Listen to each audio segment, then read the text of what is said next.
Shalom, selamat pagi, selamat datang di YouTube channel saya, It's Me Foni.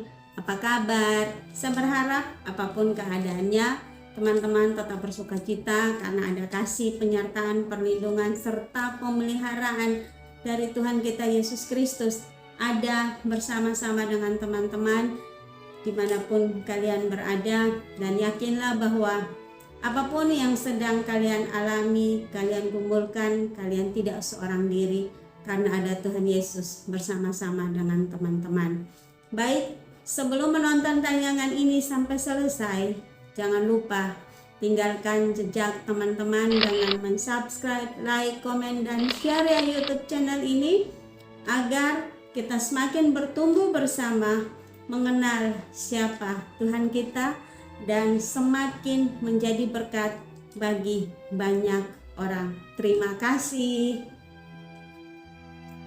Teman-teman, suatu kali dalam sekolah Alkitab untuk anak-anak di masa liburan, gereja Ken tempat ia beribadah memutuskan untuk menghadirkan binatang-binatang hidup untuk digunakan sebagai ilustrasi cerita firman Tuhan.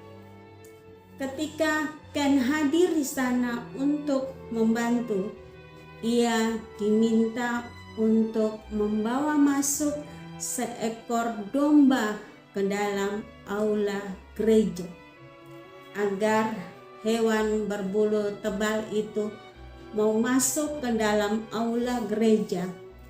Ken benar-benar harus menyeretnya dengan menggunakan tali.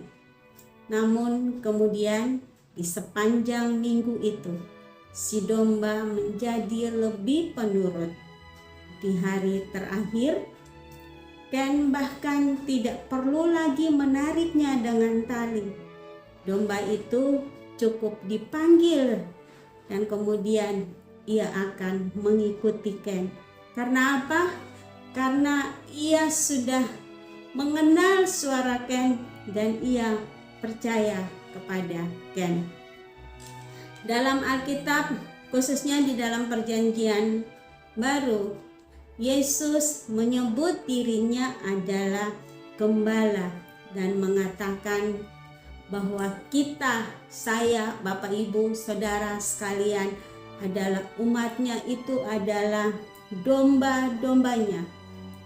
Kita mengikuti dia karena kita mengenal suaranya, sama seperti yang dikatakan, akulah gembala yang baik dan aku mengenal domba-dombaku dan domba-dombaku mengenal aku.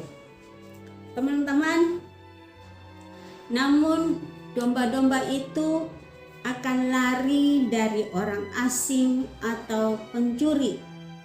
Seperti domba, kita adalah anak-anak Allah yang telah ditebus dari perbudakan dosa. Kita yang telah menerima karya keselamatan Yesus Kristus di atas kayu salib. Kita harus mengenal suara Sang Gembala Agung kita. Karena apa? Kita memiliki hubungan yang intim dengan Sang Gembala Agung itu. Dia adalah Bapa kita dan kita adalah anak-anaknya. Kita mengenal suaranya dan bukan hanya itu, kita mengenal karakternya dan kita terus-menerus belajar untuk mempercayai dia. Teman-teman, semakin kita mengenal dan mengasihi Allah, maka kita akan semakin peka untuk bisa membedakan mana suara Sang Gembala Agung dan mana suara orang asing atau pencuri. Dan kita bisa menolak untuk mengikuti pencuri atau orang asing. Sebab apa? sebab pencuri yang datang hanya untuk mencuri dan membunuh dan membinasakan. Siapa mereka? Yaitu guru-guru palsu, pengajar-pengajar ajaran sesat yang mencoba untuk mengelabui kita dan menjauhkan kita daripada Sang Gembala Agung kita. Teman-teman, kita dapat mempercayai suara Gembala Agung yang menuntun kita ke tempat yang aman, sama seperti seekor domba yang mempercayai dan mengenal suara gembalanya, dan ia percaya bahwa gembalanya akan menuntun ia ke tempat yang aman, ke padang rumput yang hijau, ke air yang tenang. Teman-teman, harusnya kita juga seperti itu. Kita tidak mudah untuk mencurigai Tuhan, karena apapun yang sedang Tuhan lakukan dalam hidup saya, hidup Bapak Ibu Saudara sekalian, yakinlah bahwa itu adalah yang terbaik bagi kita, itulah yang teraman bagi kita. Mau tahu bagaimana caranya agar kita semakin mengenal suara Sang Gembala kita? Caranya adalah dengan membangun hubungan yang semakin intim dengan Tuhan secara pribadi, dalam rasa hormat, takut, dan takjub kepadanya.